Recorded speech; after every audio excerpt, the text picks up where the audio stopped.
மக்கள் பிரச்சினை குறித்து பேச சட்டசபையில் தங்களுக்கு வாய்ப்பு வழங்கவில்லை என எதிர்க்கட்சித் தலைவர் எடப்பாடி பழனிசாமி குற்றம் சாட்டியுள்ளார். இன்று நடைபெற்ற சட்டப்பேரவை நிகழ்வில் கருப்பு சட்டை அணிந்து கலந்து கொண்ட எதிர்க்கட்சித் தலைவர் எடப்பாடி பழனிசாமி உள்ளிட்ட அதிமுக உறுப்பினர்கள் மக்கள் பிரச்சினை குறித்து பேச தங்களுக்கு வாய்ப்பு வழங்கவில்லை என சட்டப்பேரவையிலிருந்து வெளிநடப்பு செய்தனர்.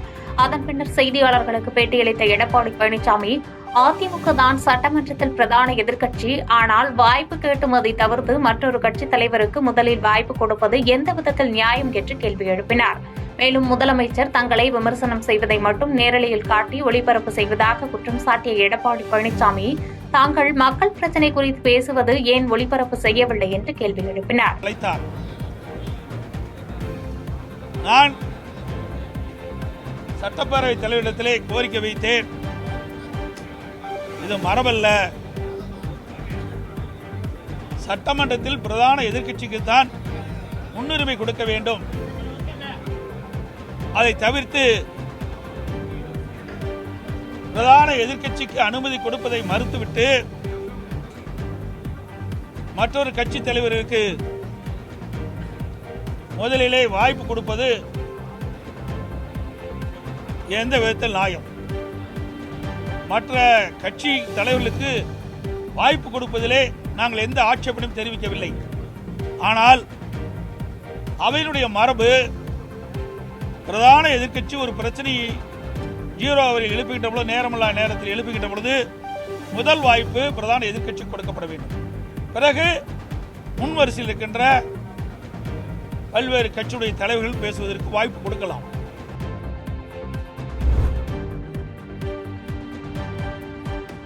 உச்சநீதிமன்ற தீர்ப்பை அடுத்து தமிழ்நாட்டில் உள்ள மாநில பல்கலைக்கழகங்களின் வேந்தர் பொறுப்பிலிருந்து ஆளுநர் இன்று முதல் விடுவிக்கப்படுவதாக திமுக மாநிலங்களவை எம்பியும் உச்சநீதிமன்ற வழக்கறிஞருமான வில்சன் தெரிவித்துள்ளார். இது தொடர்பாக சென்னையில் செய்தியாளர்களிடம் பேசிய அவர், தமிழக ஆளுநர் RN ரவி 10 மசோதாக்களுக்கு ஒப்புதல் வழங்காமல் காலம் தாழ்த்துவதை எதிர்த்து தொடரப்பட்ட வழக்கில் உச்சநீதிமன்றம் இன்று அளித்துள்ள தீர்ப்பு வரலாற்று சிறப்புமிக்கது என்று தெரிவித்தார். துணைவேந்தர் நியமனம், கைதிகளுக்கான தண்டனை குறைப்பு, TNPSC பணி நியமனம் உட்பட எந்த மசோதாவை அனுப்பினாலும் அவற்றுக்கு ஆளுநர் ஒப்புதல் வழங்காமல் இருந்தார். இதை எதிர்த்துதான் வழக்கு தொடரப்பட்டதன் மூலமாக அனைத்து மாநிலங்களின் சுயாட்சியை முதலமைச்சர் ஸ்டாலின் நிலைநாட்டியுள்ளார் என்று தெரிவித்தார். பல்கலைக்கழக வேந்தர் பொறுப்பிலிருந்து ஆளுநரை விடுவிக்க வேண்டும் என்ற மசோதாவுக்கும் உச்சநீதிமன்றம் ஒப்புதல் வழங்கியுள்ளது என கூறியவர், இன்று முதல் வேந்தர் பொறுப்பிலிருந்து ஆளுநர் விடுவிக்கப்படுகிறார். இனி தமிழ்நாடு அரசு யாரை முன்மொழிகிறதோ அவர்தான் வேந்தராக இருப்பார் என தெரிவித்தார்.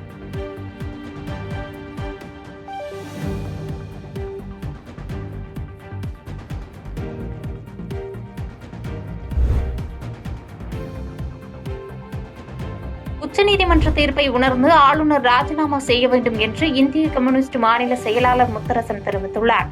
சென்னை தலைமைச் செயலகத்தில் முதலமைச்சரை சந்தித்த பிறகு செய்தியாளர்களை சந்தித்த இந்திய கம்யூனிஸ்ட் மாநில செயலாளர் முத்தரசன், உச்சநீதிமன்றம் ஒரு நல்ல தீர்ப்பை, மகிழ்ச்சியான தீர்ப்பை வழங்கியுள்ளது என்று தெரிவித்தார்.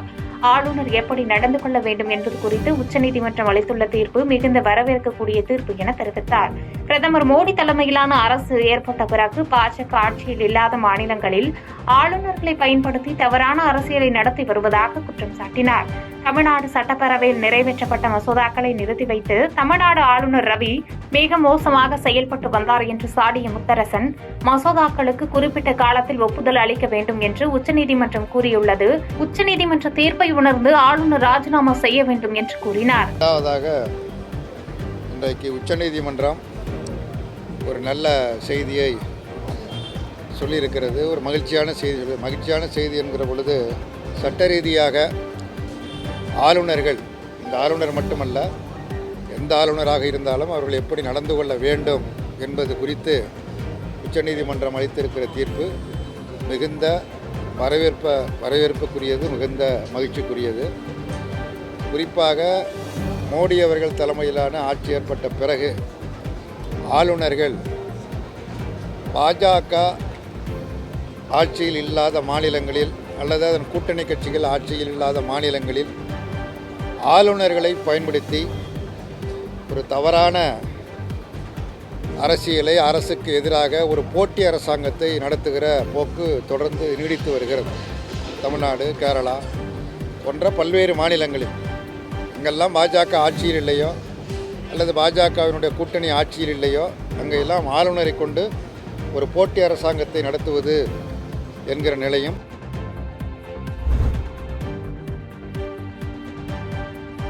ஆண்டிப்பட்டி அருகே தெருப்பகுதியில் தேங்கிய மழைநீருடன் கழிவுநீர் மற்றும் குப்பைகள் தேங்கி கிடப்பதால் நோய் தொற்று ஏற்படும் அபாயம் உள்ளதாக அப்பகுதிவாசிகள் அச்சத்தில் உள்ளனர். தேனி மாவட்டம் ஆண்டிப்பட்டி மற்றும் அதன் சுற்றுவட்டார பகுதிகளில் கடந்த சில தினங்களாக மழை பெய்து வரும் நிலையில் ராஜகோபாலன்பட்டி ஊராட்சிக்குட்பட்ட சீதா ராமதாஸ் நகரின் தெரு பகுதிகளில் மழைநீர் குளம் போன்று தேங்கியுள்ளது. மேலும் இந்த மழைநீருடன் கழிவுநீர் தேங்கியுள்ளதால் நோய் தொற்று பரவும் அபாயம் உள்ளது. குறிப்பாக சாலை வசதி இல்லாததால் சேரும் சகதியுமாக காட்சியளிக்கிறது. இதனால் வாகன ஓட்டிகள் மற்றும் பொதுமக்கள் கடும் அவதி அடைந்து வரும் நிலையில் தெரு பகுதிகளில் சாலை மற்றும் கழிவுநீர் செல்ல கால்வாய் ஆகியவைகளை அமைத்து தர வேண்டும் என்று அப்பகுதிவாசிகள் கோரிக்கை வைத்துள்ளனர். வட்டம் என்ன பார்த்தீங்கன்னா மழை பெய்யும் போதெல்லாம் வந்து பார்த்தீங்கன்னா வந்து இந்த வந்து பாருங்க அப்படியே ஃபுல்லாக தண்ணி தேங்கி நிற்குது. பிள்ளை யாரும் போக முடியல வர முடியல அப்படியே இருக்கிற வாகனங்களும் போக முடியல வர முடியல அப்படியே. அப்போ இந்த சாக்கடை வந்து கட்டி வந்து ஒரு வருஷம் ஆச்சு. இந்த சாக்கடை வந்து கட்டும் போது வந்து என்ன சொன்னாங்க அப்படின்னா வந்து நான் வந்து ரோடு போட்டு விட்ருவேன் அப்படின்னாங்க. ரோடுனா கல் பறிச்சு போட்டு விட்ருவேன் அப்படின்னாங்க. இன்னைக்கு வரைக்கும் வந்து எந்த இது இல்லை அப்படியே ஆக்ஷன் இல்லை அப்படியே. அதே மாதிரி வந்து பின் அந்த தெருவு பார்த்தீங்க அப்படின்னா வந்து குப்பையை வந்து ரோட்டை போட்டுருக்காங்க எப்படியே. அதுவும் பார்த்தீங்கன்னா வந்து எந்த விதமான இது இல்லை அப்படியே.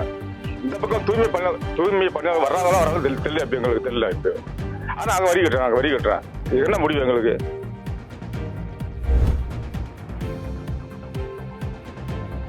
பெண் விரிவுரையாளருக்கு பாலியல் தொல்லை அளித்த விவகாரத்தில் வேலூர் கல்லூரி துணை முதல்வர் கைது செய்யப்பட்டுள்ளார். வேலூரில் உள்ள ஊரிசு கல்லூரி துணை முதல்வர் அன்பழகன் இவர் அதே கல்லூரியில் பணியாற்றி வந்த பெண் விரிவுரையாளருக்கு பாலியல் தொல்லை கொடுத்ததாக வேலூர் அனைத்து மகளிர் காவல் நிலையத்தில் புகார் செய்யப்பட்டது. இதுகுறித்து வேலூர் அனைத்து மகளிர் போலீசார் வழக்கு பதிவு செய்து தலைமறைவாக இருந்த அன்பழகனை தேடி வந்தனர். கல்லூரி மாணவ மாணவிகள் அன்பழகனுக்கு எதிராக கோஷங்கள் எழுப்பியவாறு ஊர்வலமாக வந்து அன்பழகனை கைது செய்ய கோரி அனைத்து மகளிர் காவல் நிலையத்தில் முற்றுகையிட்டு போராட்டத்தில் ஈடுபட்டனர். இந்நிலையில் தனிப்படை போலீசார் ஆந்திர மாநிலம் ராசனப்பள்ளியில் பதுங்கியிருந்த அன்பழகனை இன்று அதிகாலை கைது செய்தனர். கைது செய்யப்பட்ட அன்பழகனிடம் தனிப்படை போலீசார் ரகசிய இடத்தில் வைத்து விசாரணை நடத்தி வருகின்றனர்.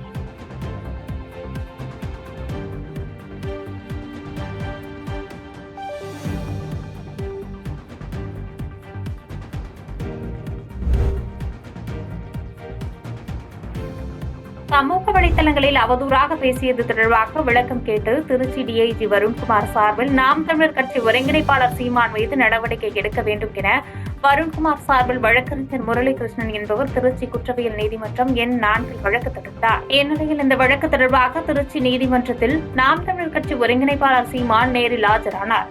மீண்டும் வரும் 29ஆம் தேதி டிஐஜி வருண்குமார் மற்றும் நாம் தமிழர் ஒருங்கிணைப்பாளர் சீமான் ஆகிய இருவரையும் நீதிமன்றத்தில் ஆஜராக நீதிபதி உத்தரவிட்டார். இதற்கு பிறகு செய்தியாளர்களுக்கு பேட்டியளித்த சீமான் தமிழகத்தில் நடைபெறும் என்கவுண்டர் அனைத்தும் போலி என்கவுண்டர் என்று குற்றம் சாட்டினார்.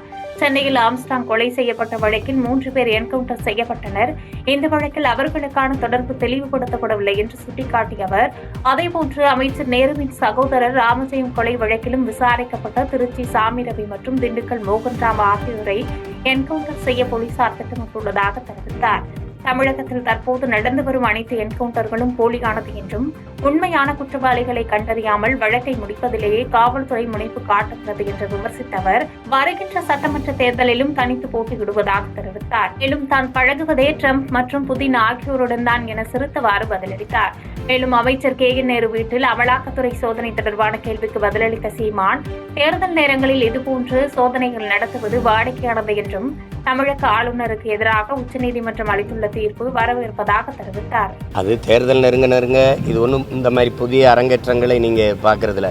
விழா காலங்களில் நிறைய பாட்டு கச்சேரி நாடகங்கள் எப்படி நடக்குமோ அப்படி தேர்தல் காலங்களில் வருமான வரித்துறை அமலாக்கத்துறை சோதனைகள்லாம் நடக்குங்கிறது நீங்கள் பார்க்காததா, நான் பார்க்காததா, இங்கே சுற்றி நிற்கிறவங்க பார்க்காததா? புதுது ஒன்றும் இல்லையே. ஆனால் சில முக்கியமான செய்திகள் இப்போ நமக்கு சில குற்றங்களில் இப்போ நீங்கள் பார்த்தீங்கன்னா தம்பி ஆம்ஸ்டாங் கொலையில் இவ்வளோ காலம் ஆயிடுச்சு. கொலை செய்ய தூண்டினது யார், கொலைக்கு காரணம் என்ன, உண்மையான கொலையாளிகள் யார், அது இன்னும் தெரியப்படல. ஆனால் 3 பேர் சுட்டுக் கொல்லப்பட்டிருக்காங்க.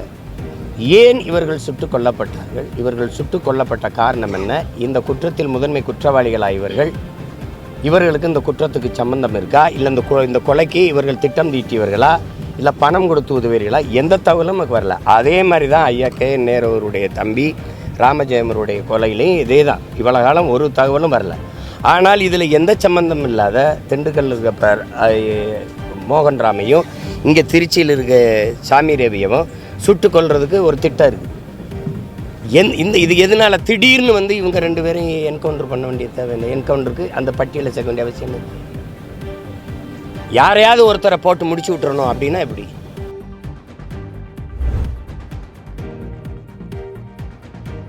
திருச்சி நீதிமன்றத்தில் சீமான் தனது குடும்பத்தை பற்றி அவதூறாக பேசியதாக தொடரப்பட்ட வழக்கில் ஆஜரான டிஐஜி அருண்குமார் மற்றும் சீமான் ஆகியோருக்கு வருகின்ற 29ஆம் தேதியன்று மீண்டும் விசாரணை ஒத்திவைக்கப்பட்டுள்ளது. பின்னர் செய்தியாளர்களிடம் பேசிய டிஐஜி அருண்குமாரின் வழக்கறிஞர் முரளிகிருஷ்ணன், வழக்கின் விவரங்கள், முக்கிய ஆவணங்கள், பென்ட்ரைவ் உள்ளிட்டவைகளே தங்கள் தரப்பிலிருந்து அளிக்கப்பட்டுள்ளதாக தெரிவித்தார்.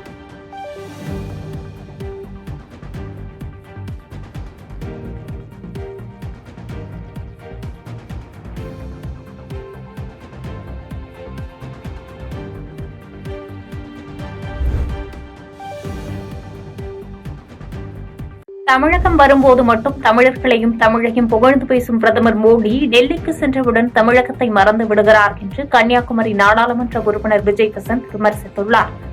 சென்னை பாடிக்குப்பம் ரோடு காந்தி நகரில் தென்சென்னை மேற்கு மாவட்ட காங்கிரஸ் கமிட்டி வர்த்தக பிரிவு அலுவலகம் திறப்பு விழாவில் கலந்து கொண்ட பின்பு செய்தியாளர்களை சந்தித்து பேசிய அவர், மத்திய அரசு தமிழகத்தையே புறக்கணித்துக் கொண்டிருப்பதாக குற்றம் சாட்டினார். மேலும் தமிழகம் வரும்போது மட்டும் தமிழர்களையும் தமிழையும் புகழ்ந்து பேசும் பிரதமர் மோடி டெல்லிக்கு சென்றவுடன் தமிழகத்தை மறந்து விடுகிறார் என்று தெரிவித்ததோடு 2026 நமது கூட்டணி மீண்டும் ஆட்சி அமைக்கும் என்று கூறினார். அதாவது மத்திய அரசு தமிழகத்தையே புறக்கணித்து தான் இருக்கிறது. அதனால அந்த பேரை புறக்கணிக்கிறதுல நம்ம ஒரு பெரிய இதாக எடுக்கணும். ஏன்னா நிவாரண இதுல இருந்து சரி, இப்போ நம்ம கல்விக் கொள்கையை பின்பற்ற இல்லைன்னு சொல்லி தர வேண்டிய நிதிகளாக இருக்கட்டும். அதுபோக இன்று பிரதமர் அவர்கள் ராமேஸ்வரத்துக்கு நேற்று போது இலங்கைக்கு போயிட்டு வந்திருக்காரு. இங்கு இந்தியாவில் அவர் மீனவர்களுக்காக பேசிய அவர் ஏன் ஸ்ரீலங்காவில் தலைவரை சந்திக்கும் போது இந்திய மீனவர்களை பற்றி எந்த பேச்சும் எடுக்கவில்லை.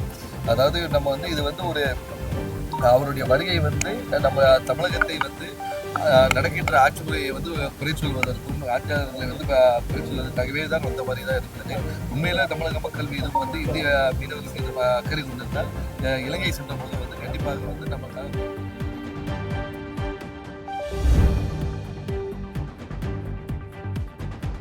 திமுக கூட்டணி கட்சிகளுக்கு எல்லா விஷயங்களுக்கும் ஒற்றை கருத்து இருக்கின்றதா என்று முதலமைச்சர் தெரிவிக்க வேண்டும் என வானதி சீனிவாசன் தெரிவித்துள்ளார்.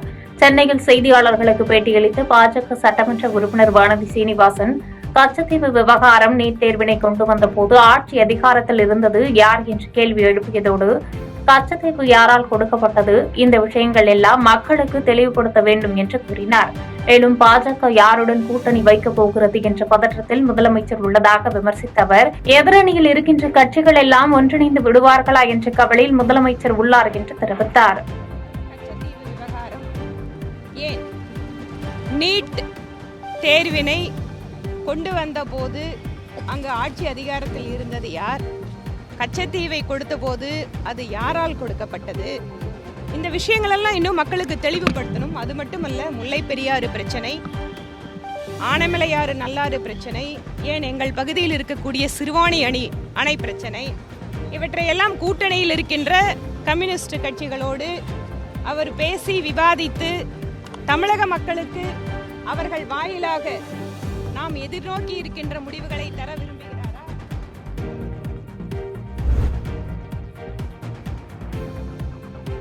சீமானுக்கும் தனக்கும் கொள்கை ரீதியான வேறுபாடுகள் இருந்தாலும் தமிழக மக்களுக்கு நல்லது செய்ய வேண்டும் என ஒரே நேர்கூட்டு பயணத்தில் ஒன்றாக உள்ளதாக அண்ணாமலை தெரிவித்துள்ளார். செங்கல்பட்டு மாவட்டம் காட்டாங்குளத்தூரில் செய்தியாளர்களை சந்தித்த பாஜக மாநில தலைவர் அண்ணாமலை, இந்தியா இலங்கை நாடு தொப்புள் கொடி உணர்வாக இருப்பதை பிரதமர் மோடி இலங்கை பயணம் மூலமாக தெரியவந்துள்ளதாகவும், இலங்கை சென்ற பிரதமர் மோடி இந்திய மீனவர்களை விடுவிக்க வேண்டும் என்றும் பிடிக்கப்பட்ட படகுகளை விடுவிக்க வேண்டும் என்று வலியுறுத்தியதாக தெரிவித்தார். மேலும் பிரதமர் கோரிக்கையை ஏற்று இலங்கையிலிருந்து 14 மீனவர்கள் விடுவிக்கப்பட்டுள்ளதாக தெரிவித்த அண்ணாமலை, விரைவில் அனைத்து மீனவர்களும் விடுதலை செய்யப்படுவார்கள் என்று உறுதியளித்தார். மேலும் பிரதமர் மோடிக்காக தான் அரசியலுக்கு வந்ததாகவும், பிரதமர் சொல்வதை செய்வேன் என்று தெரிவித்தார். தொடர்ந்து பேசிய அண்ணாமலை, சீமானுக்கும் தனக்கும் கொள்கை ரீதியான வேறுபாடுகள் இருந்தாலும் தமிழக மக்களுக்கு நல்லது செய்ய வேண்டும் என ஒரே நேர்கோட்டு பயணத்தில் ஒன்றாக பயணிப்பதாக தெரிவித்தார். தேசியத்துல தமிழை முதன்மைப்படுத்த வேண்டும் என்று நினைக்கின்றேன். சீமான் அண்ணன் தமிழ்ல தேசியத்தை பார்க்கறாங்க. அவருடைய கருத்து சில இடத்துல வேறுபட்ட மாறுபட்ட கருத்தாக இருக்கலாம். என்னுடைய கருத்து வேற இடத்துல வேற மாதிரி இருக்கலாம். இருந்தாலும் தமிழக மக்களுக்கு நல்லது செய்ய வேண்டும் என்று ஒரு நேர்கோட்டு பயணத்துல இருவருடைய வார்த்தைகள் ஒரே மாதிரி தான் பிரயோகமா இருக்கு. இன்னைக்கு இந்த மேடை அரசியல் கலக்காத ஒரு மேடை, குறிப்பாக அடுத்த இளம் பேச்சாளர்களை கண்டெடுக்க வேண்டிய மேடை. அதில் அண்ணன் சீமான் அவர்களோடு, பேராசிரியர் ஞானசம்பந்தம் அண்ணனோடு, மிக முக்கியமாக பாரிவேந்தர் ஐயாவோடு பங்கேற்றதிலே உள்ளபடியே மற்றற்ற மகிழ்ச்சி அடைகின்றேன். நன்றி.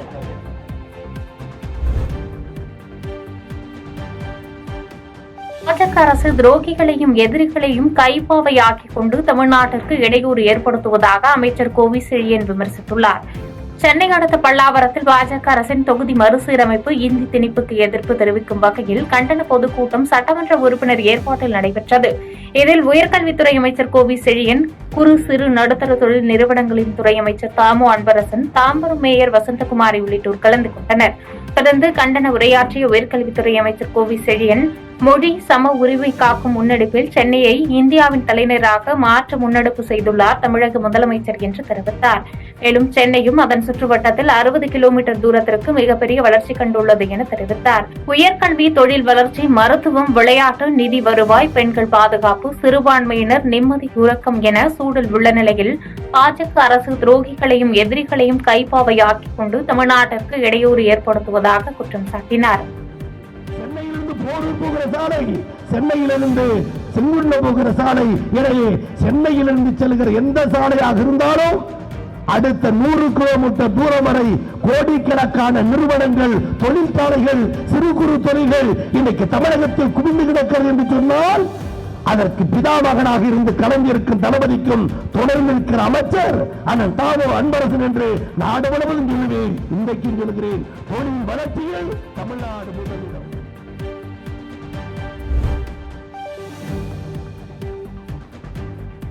கோவில்பட்டியில் ரேஷன் அரிசி கடத்த முயன்ற 2 பேரை கைது செய்த போலீசார் தப்பி ஓடிய ஒருவரை தீவிரமாக தேடி வருகின்றனர்.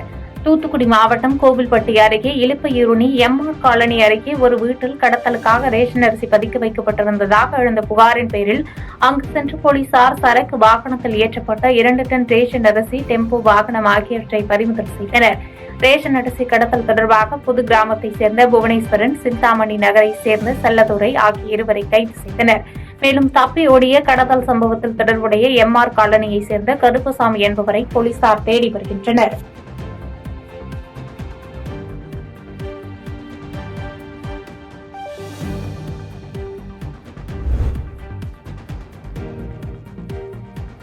தேனி அருகே தேர்வு நேரத்தில் மனநலம் பாதிக்கப்பட்ட தாய் உயிரிழந்த நிலையில் தேர்வை முடித்த கையோடு இறுதி சடங்கில் 10ஆம் வகுப்பு மாணவன் பங்கேற்ற சம்பவம் சோகத்தை ஏற்படுத்தியுள்ளது. மதுரை மாவட்டம் பரவை பகுதியைச் சேர்ந்த தம்பதியினர் ஜெகநாதன், செல்வி. இவர்களுக்கு சந்திரன் எனும் மகன் உள்ளார். 8 ஆண்டுகளுக்கு முன்பே ஜெகநாதன் உயிரிழந்த நிலையில் அவரது மனைவி செல்வி மனநலம் பாதிக்கப்பட்டார். இந்நிலையில் செல்வி தேனியில் உள்ள மனநலம் காப்பகத்தில் சேர்க்கப்பட்டு பராமரிக்கப்பட்டு வந்தார். மேலும் அவர்களது மகனான சந்திரன் திண்டுக்கல் மாவட்டம் நிலக்கோட்டையில் உள்ள அரசு விடுதி ஒன்றில் தங்கி படித்து வந்துள்ளார்.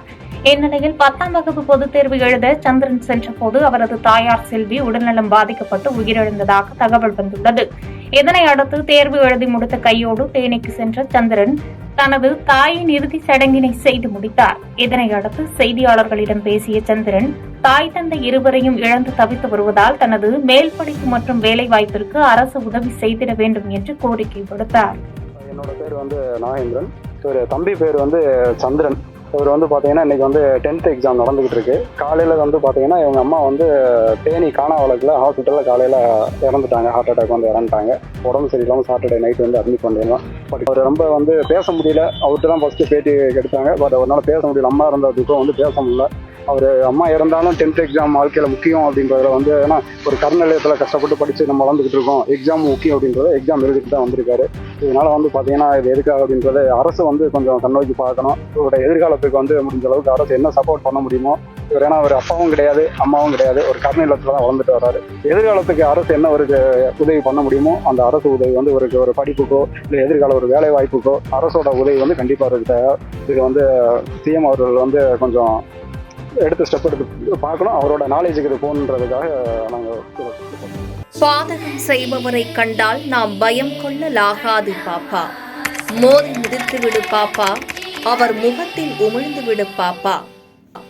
அண்மை செய்திகளை உடனுக்குடன் தெரிந்து கொள்ள இணைந்திருங்கள் எம் நாடு தொலைக்காட்சியுடன்.